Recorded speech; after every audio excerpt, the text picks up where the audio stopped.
UK launches $63.5 million critical minerals program to cut imports.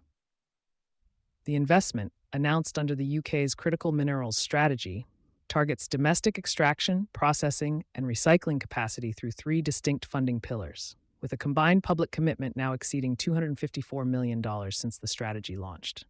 The UK Department for Business and Trade announced a $63.5 million, approximately £50 million, investment in domestic critical minerals projects on June 22, 2026.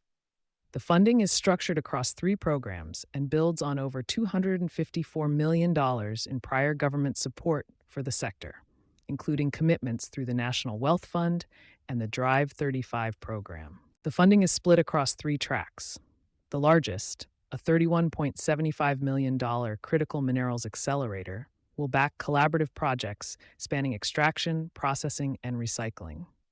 A $25.4 million magnet hub is intended to build out rare earth magnet manufacturing and recycling at a national scale, with shared equipment access and workforce training built into its design from the start.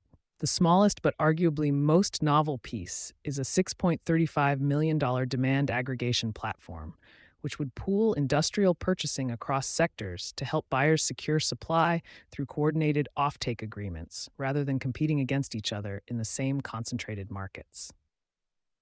Teesside launch sites reflect focus on processing and urban mining.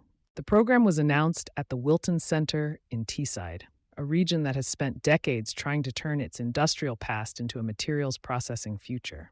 Two early participants are based there. Soloxium works on critical minerals processing, while D-Cycle is building what it describes as a world-first demonstration facility for recovering minerals from electronic waste. The idea is straightforward, even if the chemistry is not. Rather than mining ore from the ground, you pull cobalt, lithium, and rare earths out of discarded phones, batteries, and circuit boards. D-Cycle's Fred White said the facility is close to commissioning, with key equipment already installed.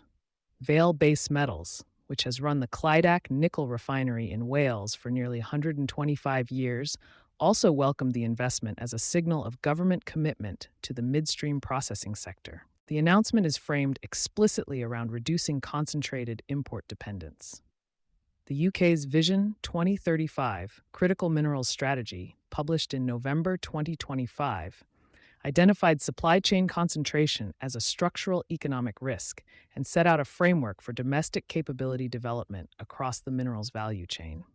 Vale Base Metals, which has operated the Clydach nickel refinery in the UK for nearly 125 years, cited the investment as supportive of the country's midstream processing sector. The demand aggregation platform is the element most directly relevant to procurement teams. By pooling industrial demand across sectors, the platform is designed to improve buyers' negotiating position, facilitate longer-term offtake agreements, and give the government better data for directing public finance. No implementation timeline for the platform was provided in the announcement. You've been listening to Sustainability Soundbites by Environment and Energy Leader. For partnership opportunities, please reach out to our team.